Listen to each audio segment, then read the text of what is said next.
거지 옆에서 자고 있는 이 아들은 부자인가요? 거지인가요? 거지인 것 같은데요? 그렇죠. 본인은 그 거지라고 믿고 네. 있죠. 근데 아버지의 눈엔 아버지는 부자로 이미 대하고 있죠. 부자로 대하고 있잖아요. 재벌 2세잖아요. 모두가 그리워하는. 다음 다음 생을 기약하는 재벌 2세잖아요. 그러면 이 친구는 거지냐 부자냐 얘기할 수 없어요. 그죠? 거지이기도 하고 부자이기도 하고 거지가 아니기도 하고 부자가 아니기도 한 거예요. 불교엔 이런 논리가 많이 나와요. 그러면 이제 다시 원래로 돌아가서 이 세상을 바라보는 나는 본래 정해져 있지 않잖아요. 우리 지기님을 만나면 반가운 내가 일어나요.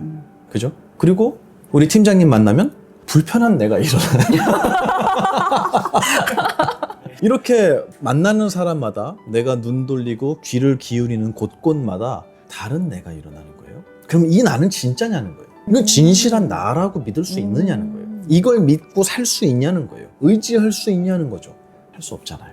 그래서 불교는 대상과 만나서, 세상과 만나서, 어떤 사람과 만나서 순간적으로 일어나는 나라는 그 기분, 그 감정은 진짜 내가 아니다라고 얘기해요. 그 모든 감정을 일으키고 있는 본래의 우리의 모습은 그러면 뭐라고 얘기해야 될까요?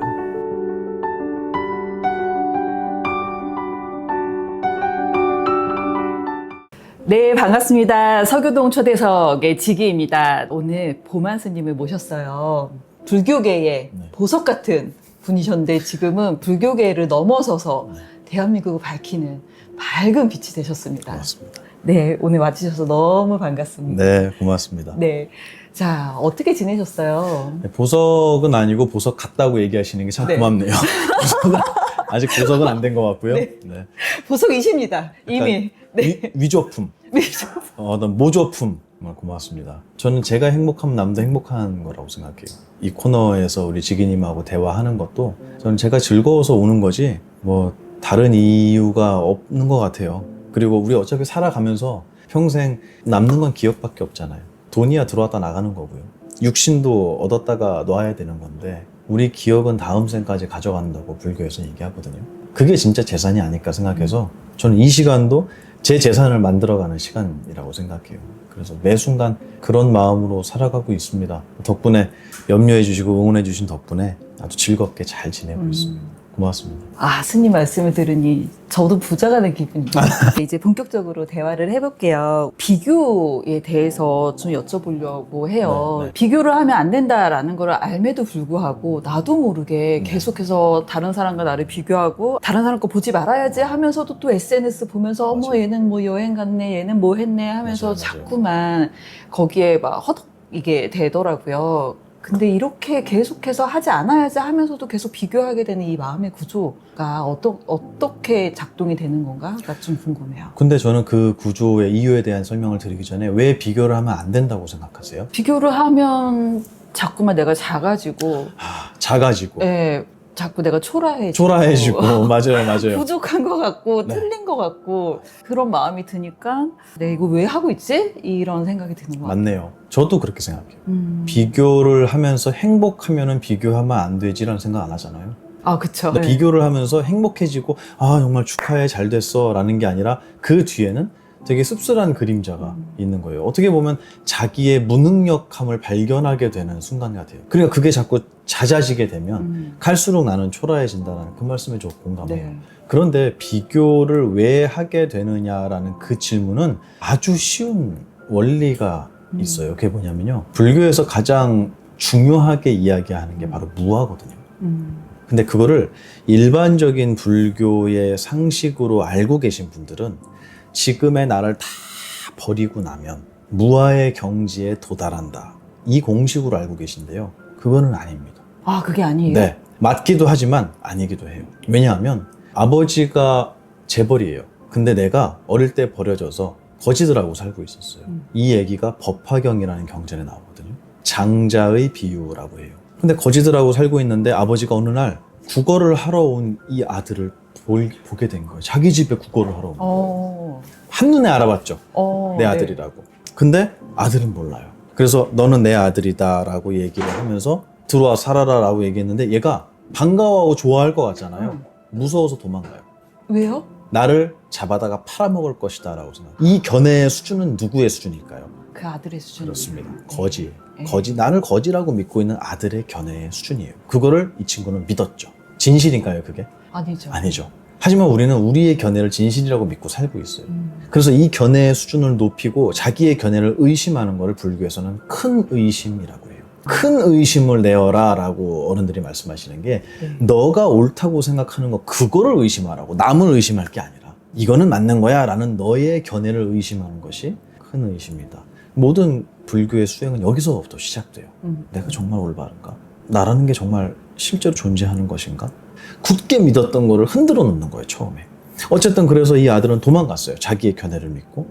그래서 아버지가 여러 사람을 보내 설득한 끝에 점점점 가까이 와서 나중에는 많은 사람들을 모아놓고 이 아이가 내 아들입니다 하고 아들 본인도 그걸 믿었다고 해요. 이렇게 그 비유가 끝나요. 참 재밌는 내용이 그 집에 와서 열심히 일을 하다가도 잠은 거지들 옆으로 가서 잔다는 거예요. 정말 의미 있는 얘기예요. 이런 이야기를 듣고 불교의 이 깊은 지혜를 들을 때는 뭐든지 다 할 수 있을 것 같아요. 근데 뒤돌아서 나가는 순간 옛날의 나로 돌아가는 거예요. 네. 바로 그 얘기를 하는 거예요. 근데 거기서 제가 항상 질문을 드리는 게 이 아들은, 거지 옆에서 자고 있는 이 아들은 부자인가요? 거지인가요? 거지인 것 같은데요? 그렇죠? 그 본인은 순간은. 거지라고 믿고 네. 있죠. 근데 아버지의 눈에는 아버지는 부자로 이미 대하고 있죠. 부자로 대하고 있잖아요. 재벌 2세잖아요. 모두가 그리워하는. 음. 다음 생을 기약하는 재벌 2세잖아요. 그럼 이 친구는 거지냐 부자냐 얘기할 수 없어요. 그죠? 거지이기도 하고 부자이기도 하고 거지가 아니기도 하고 부자가 아니기도 한 거예요. 불교엔 이런 논리가 많이 나와요. 그러면 이제 다시 원래로 돌아가서 이 세상을 바라보는 나는 본래 정해져 있지 않잖아요. 우리 지기님 만나면 반가운 내가 일어나요. 그죠? 그리고 우리 팀장님 만나면 불편한 내가 일어나요. 이렇게 만나는 사람마다 내가 눈 돌리고 귀를 기울이는 곳곳마다 다른 내가 일어나는 거예요. 그럼 이 나는 진짜냐는 거예요. 이건 진실한 나라고 믿을 수 있느냐는 거예요. 이걸 믿고 살 수 있냐는 거예요. 의지할 수 있냐는 거죠. 할 수 없잖아요. 그래서 불교는 대상과 만나서, 세상과 만나서, 어떤 사람과 만나서 순간적으로 일어나는 나라는 그 기분, 그 감정은 진짜 내가 아니다라고 얘기해요. 그 모든 감정을 일으키고 있는 본래의 우리의 모습은 그러면 뭐라고 얘기해야 될까요? 그건 무한 거예요. 정해진 내가 없다라는 거예요. 그냥 아무것도 없는 거예요. 아무것도 없는 거예요. 거기서 지금의 이 내가 일어나는 거예요. 지금 이 나 말이에요. 지금의 지기님의 그 나라는 기분, 거기서 일어난 거예요. 그 우리는 평생 그걸 가지고 살긴 하지만 그게 나는 아니라는 거예요. 즐겁게 살아라, 유쾌해지라고, 가벼워지라고, 괜찮다고. 때로는 우울한 내가 일어날 수 있어요. 하지만 괜찮다. 그건 너 아니라고. 근데 그걸 나로 삼는 순간 심각해지기 시작하는 거예요. 네. 자기 자신을 벌을 주고 자기 자신을 질책하고 또는 남에게 화를 내고 내가 이렇게 된 건 너 때문이야. 이런 진지함 속으로 빠져들어가는 이유가 순간순간 일어나는 그 찰나의 나를, 일시적인 나를 진짜 나라고 믿는 데서 비롯된 거예요. 공부를 하든 안 하든 우리는 본래는 뭘까요? 원래는 텅 비어있죠. 무아예요. 맞아요. 네. 근데 제가 길에 지나가는 사람 보고 당신은 무아예요? 그럼 뭐라 그럴까요? 아니요, 저 여기 있는데요. 그쵸. 그게 무슨 말이에요? 무슨 말이에요? 내가 여기 네. 있는데 지금 생각하는 나는 뭐예요? 그러면 이렇게 물어보는 거예요. 그러면 우리는 무아인가요? 아니면 불교에서는 가아, 임시의 나, 가설, 네. 예, 가짜라는 의미도 있지만 임시라는 의미예요. 임시적으로 드러난 나. 그럼 우리는 무아인가요? 가아인가요? 같이 있는 것 같은데요? 똑같아요. 아까 그 아들의 이야기와 같은 거예요. 네. 지혜가 있는 올바른 눈을 가진 사람이 보면 모두가 무아의 존재.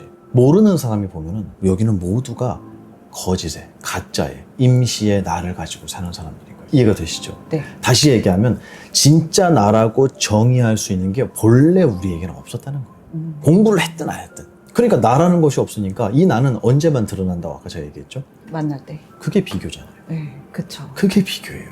비교할 때만 나라는 게 느껴져요. 그거는 비교하면 된다 안 된다의 영역이 아니고요.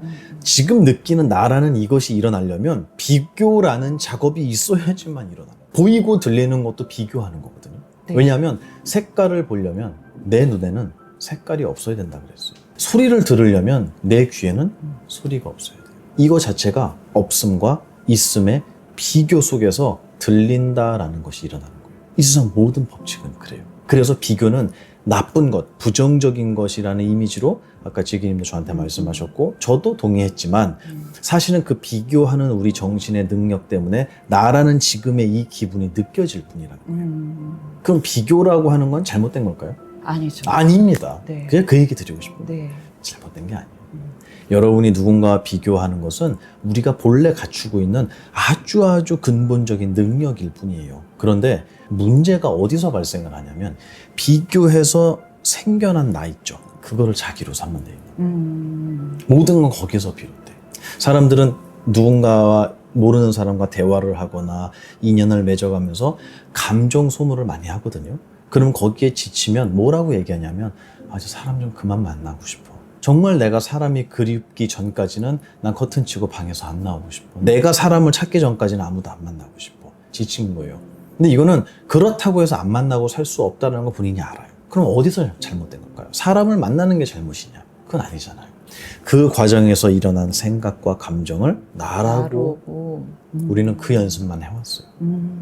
그래서 미운 사람이 나타나면 아유 저 인간은 왜 왔대? 하면서 불쾌한 감정이 만나기 전에는 전혀 없었던 그 불쾌한 감정이 어디서 왔는지도 모르는 새에 나에게 드러났어요. 이거 나냐고 물어보는 거예요, 불교. 내가 아니다.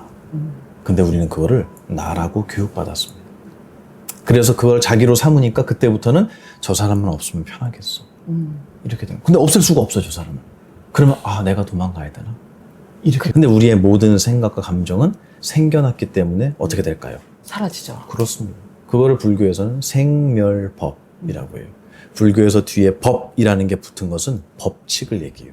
법칙은 예외가 없는 이치를 법칙이라고 해요. 그럼 강아지는 생멸법이 없을까요? 강아지가 멍 하고 짖으면 소리는 생겨났다가 사라지는 거예요. 그럼 다른 종교로 가지신 분은 그 법칙 안에 안 들어있나요? 들어가죠. 그렇습니다. 그래서 저는 불교를 종교의 영역으로 넣고 싶지가 않은 거예요. 여러 종교 중에 하나라고 얘기하고 싶지가 않은 게 우리의 인생, 삶이라는 이 법칙을 설명한 설명서다. 전 그렇게 얘기하는 거예요. 그래서 비교라는 것도 비교를 하면 된다 안 된다로 말씀드리는 건 아니죠. 하지만 비교를 함으로 해서 내가 우울해진다면 비교라는 능력을 조금 자제할 필요는 있어요. 하지만 근본적인 제가 드리고 싶은 말씀은 비교를 하든 뭘 하든 거기서 생겨난 감정을 자기로 삼는 연습, 여기에 더 큰 문제가 있다라고 말씀드리는 거예요.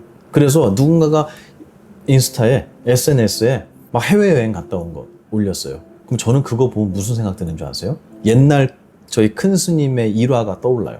큰 스님께서 한 70대, 80대 어떤 분을, 여성분을 만났어요. 근데 그분이 법회가 끝나고 큰 스님께 자랑을 하신 거예요. 스님, 우리 사위가 그 동남아에 어디에 있는 그 섬 아세요? 이렇게 물어본 거예요. 스님 이제 간다고. 모르죠. 스님이 어떻게 알아요, 그 섬을. 우리 옆 동네도 잘 모르는데. 그래서 모른다고 그랬더니 나 거기 사위가 이번에 여행 보내준다. 보내준다. 너무 신난다는 거예요. 네, 큰 스님 들으시면서. 나는 거기에 뭐가 있는지 다 알아요. 그러신 거예요. 스님이 이렇게 얘기하면 또 갑자기 신비주의로 들어가죠. 사람들이, 듣는 사람이. 어떻게 아시지? 어떻게 아시냐고. 거기 가면 눈앞에는 색깔이 있다. 귀 앞에는 소리가 있고, 코 앞에는 냄새가 있고, 혀 앞에는 맛이 있을 거고, 내 피부 앞에는 감촉이 있고, 내 의미, 뜻 앞에는 와, 새로운 거, 처음 보는 거, 신기해, 여기 너무 좋아, 이런 의미들이 내 앞을 장엄할 거라고. 난 다 알고 있어요. 이렇게 얘기하니까 감동을 한 게 아니고 에이 뭐야 이러고 가셨어요. 아, 진짜요? 저는 그게 진리 같아요. 눈앞에는 언제나 색깔이 있잖아요. 네. 귀 앞에는 소리가 있고. 근데 거기다가 의미를 담는 건 내 능력이란 말이에요. 근데 그 능력을 쓰면은 된다는 얘기인가요? 안 된다는 얘기인가요? 쓰는 거에는 죄가 없어요. 근데 문제는 그 의미를 담아놓고 그거를 자기로 삼는 거에 문제가 있는 거예요. 그럼 갔다 오면 자랑을 또 하기 시작해요. 나는 이걸 본 사람이에요. 이제 그때부터. 너희들은 들어본 적도 없는 섬에 가서 난 이렇게 하고 이런 일을 하고 그걸 또 이제 그분이 SNS를 할 수 있었다면 올렸겠죠. 그걸 보면서 아, 이 사람 좋겠다가 아니라 눈앞에는 색깔이 있다는 걸 아는 거예요. 부럽겠냐고요, 그게. 부럽지 않아요. 그리고 인스타에 언제나 화려하고 행복한 이미지만 올리려고 노력하지 않나요? 때로는 거짓을 섞어서라도. 그거 우리 다 알고 있잖아요. 그럼 거기서 느껴지는 나의 감정을 자기로 삼아야 되는가. 저는 거기에 초점을 좀 맞췄으면 좋겠어요. 그 중간에서 일어나는, 비교에 의해서 일어나는 나의 생각은, 나의 감정은 내가 아니에요. 그거 볼 땐 부러울 수 있어요. 근데 좀 이따가 밥 먹으러 갈 땐 뭐 먹지? 할 땐 부러우면 그쵸. 벌써 맞아요. 없어졌어요. 맞죠? 우리의 생각은, 감정은 원래 그런 놈들이에요. 그걸 알고 있다면 부러워하면 안 돼. 이것도 어리석은 생각이고, 야, 그거 다 거짓말이야 라고 부정하는 것도 어리석은 생각이고. 그냥 있는 그대로 그렇죠. 보고, 있는 아, 그대로 일어났구나. 그렇죠. 이런 감정이. 하지만 이 모든 거는 지금 일어나고 있는 이 기분은 내가 아니라는 걸 알면 그때 비로소 어떤 감정이 일어나도 이 사람은 자유로워요. 저는 진짜 자유는 감정을 없애는 건 아니라고 생각해요. 그게 아니라 무슨 생각을 하든 무슨 감정을 일으키든 누구를 만나든 아무렇지 않은 게 자유로운 거잖아요. 저는 그게 비교라는 곳에서 자유로워지는 방법이라고 생각해요.